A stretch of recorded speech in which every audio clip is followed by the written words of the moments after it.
When Max races, he has about an 83% chance of scoring in the points and about a 30% chance of winning a race. But are statistics like this enough to define if he's truly the Flying Dutchman? To answer this question, we will delve into Max's career so far by evaluating his performance across 5 key criteria: Aptitude, Toughness, Headspace, Longevity, and Triumph, scoring each on a scale from 0 to 10.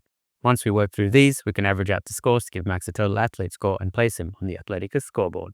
Alright, so it lights out and away we go. First up, Aptitude.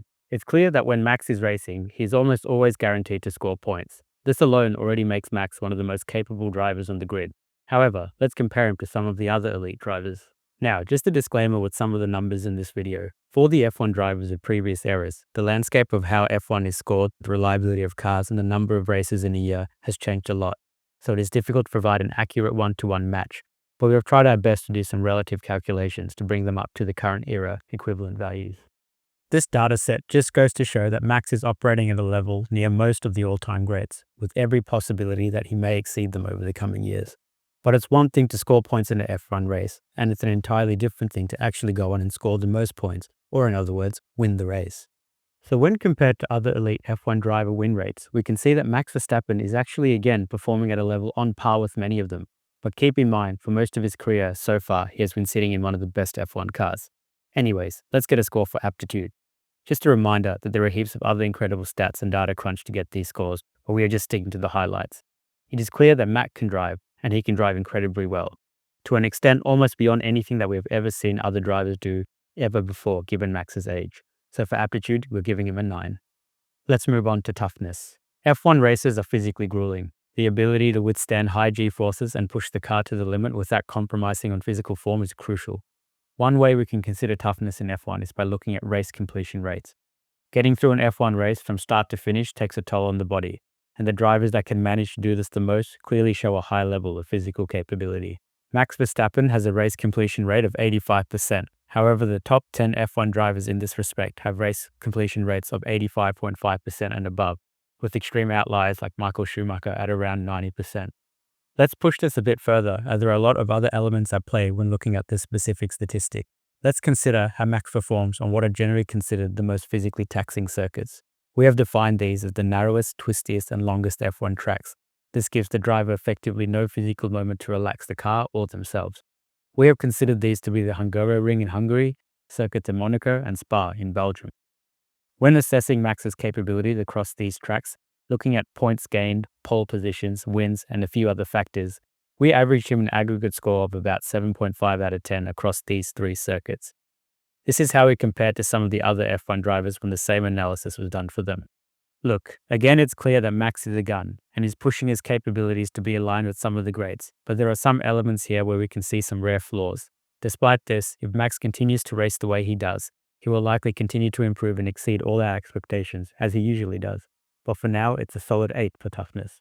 Next up, Headspace. When controlling a vehicle that can move at over 300 kilometers an hour means you want to make sure your head is in the right place. There are some key elements that we can look at here. Firstly, pole conversion rates, which look at how often a driver who starts first on the grid then goes on to finish the race. If we look at a select few drivers, we can see that Max actually has one of the highest conversion rates.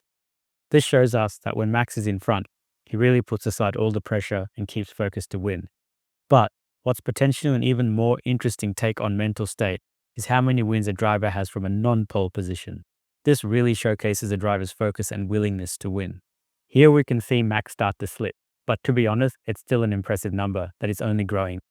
We can try to better understand Max's headspace during races by taking a quick look at fastest lap times. If you are scoring a fastest lap in a race, then you are pushing everything to its absolute limit, especially your confidence in the car's capability and yourself. In this regard, Max is clearly still one of the best, but still has a ways to go to really prove it. It is clear that Max's head is completely in the game. When under pressure, he is capable of focusing on exactly what matters to allow him to win. A key challenge in scoring Max here is whether he can excel when driving a less competitive car. In those instances, he must prove he is able to collaborate closely with his team to enhance the vehicle and mentally push and grind through the tough times. Ultimately though, he's still a beast with an insane level of focus. That's why he earns a solid 8 in the headspace department.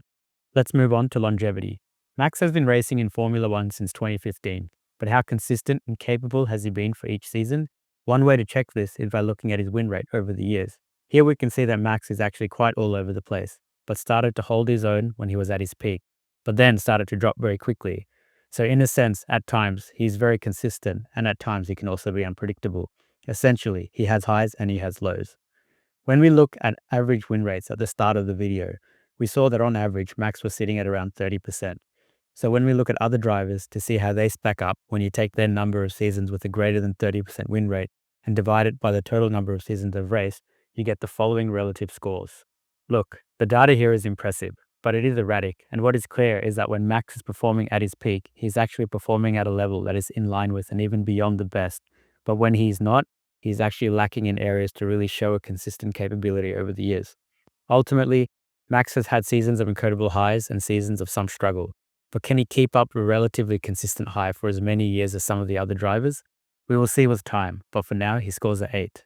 Time for the final category, triumphs. Max is an extremely decorated F1 driver.